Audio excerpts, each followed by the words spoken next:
Hi everyone, welcome back. It's Gio for footballbook.ca, week 12 of the 2011 NFL season. I didn't do that well with my picks last week.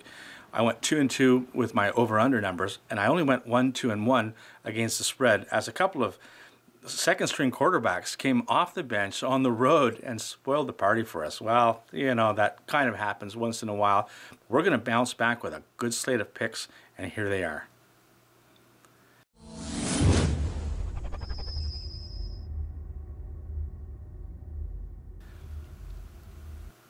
The first game we're going to look at is Denver at San Diego, where the Chargers are 6-point favorites, despite the fact that they've lost 5 straight games. Now look, if you can't bring yourself to put money on Tim Tebow, don't bet against the man. He's 4-1 in his last 5 games as a starter since taking over.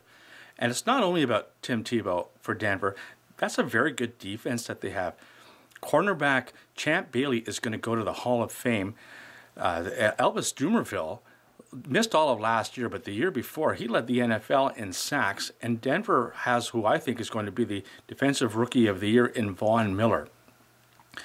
The whole team believes in Tebow, and so does management. They've actually cut or waived Kyle Orton.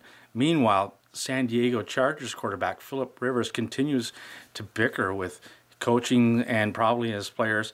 These two teams are going in the opposite direction. I can't believe that the Chargers are 6-point favorites here. You need to stop drinking the San Diego Chargers Kool-Aid. Take Denver +6. The second game we'll look at is Carolina at Indianapolis. The Colts still haven't won a game all season. Carolina are favored by 3 points.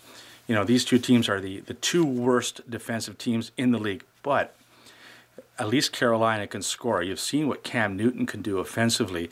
In their last 4 games, Indianapolis hasn't scored more than 10 points in a game. So that means all that Cam Newton has to do is score about 15 or 16 points, and I think he'll do that. Take Carolina -3. The third game we're going to look at is Washington at Seattle. I really like this game. The Seahawks have won 2 straight, and you know how tough they are at home. Meanwhile, Washington has lost 6 games in a row, and I think they left everything that they had on the field in Washington last week in their overtime loss to Dallas. I don't like Washington's chances here of scoring very many points. Let's take Seattle -3.5. And the fourth game we'll look at is the Monday Nighter. As the New York Giants travel to New Orleans, the Saints are 7-point favorites at home. This is a pretty safe number for the Giants, who always do better when they're on the road and getting the points. This is a desperate spot for them. I'm sure Dallas is going to win their Thursday game, and that'll mean the Giants will have to win to keep up with Dallas. I don't know if they will, but 7 points is a lot to get. Let's take Giants +7. Here are my 4 over-under plays. 2 of the games we're going to look at are on Thursday, on the Thanksgiving Day games.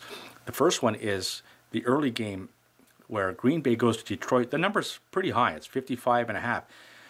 These two teams combined are 14-6 over. And oddly enough, the 3 games each that they've gone under the number, 1 each has come against Atlanta, 1 each has come against Chicago, and 1 each has come against the NFC West team that they've played. I think Detroit's going to throw everything in but the kitchen sink at Green Bay, trying to topple their perfect season, and I think Green Bay is going to respond very well. Both of these teams have pretty bad secondaries. I expect a lot of points being scored in this game, 70s, possibly 80s. Let's take over 55.5. The second game is San Francisco at Baltimore. That number's 38.5. Now, you've got, first of all, the Harbaugh brothers are going at it, Jim and John. And with these two teams, you've got the first and third best defensive teams going at it.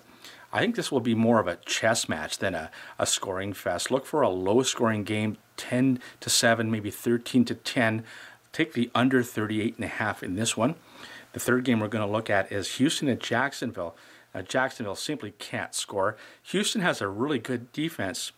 And now Matt Leinart is going to be the quarterback for Houston, as Matt Schaub has been injured. Expect a lot of handing off to the running back for both of these teams.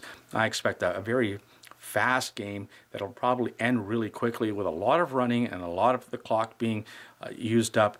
Let's take under the 37.5. And the fourth game we'll look at is Washington at Seattle. I talked about that earlier. I don't see the Redskins scoring very many points. I wouldn't be surprised if they got shut out, maybe score 3 points here. 7 of their 9 games have gone under, while 4 of 5 of Seattle's games have gone under. Let's take under the number. That's 37.5.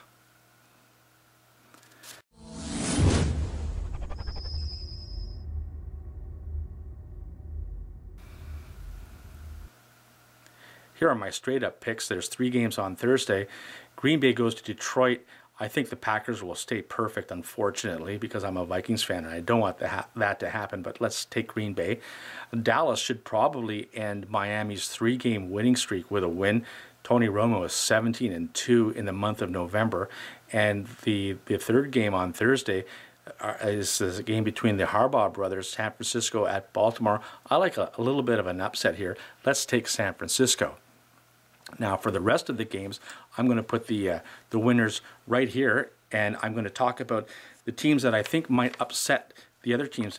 Arizona's at St. Louis. The Rams are having a difficult time winning. Let's take Arizona, which would be a slight upset. Tampa Bay is at Tennessee. I like the Bucs here. Tennessee looks like they're going to be going with rookie Jake Locker at quarterback, and I look for Tampa Bay, who are absolutely desperate to win this game. Chicago's at Oakland. Again, we've got a backup quarterback for Chicago, but Matt Forte is a very good runner.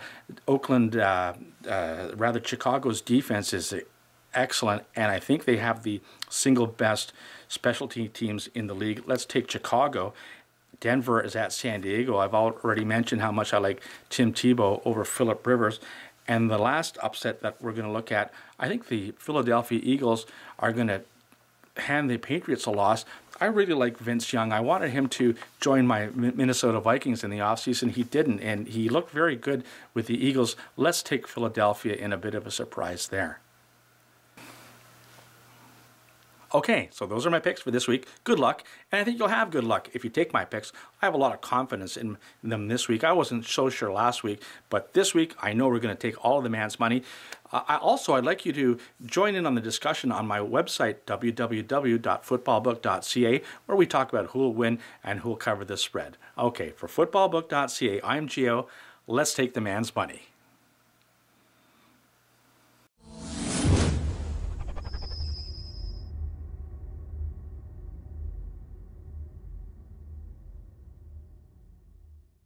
Entrust your pelvis! Entrust your pelvis! Entrust your pelvis! Entrust your pelvis! Entrust your pelvis!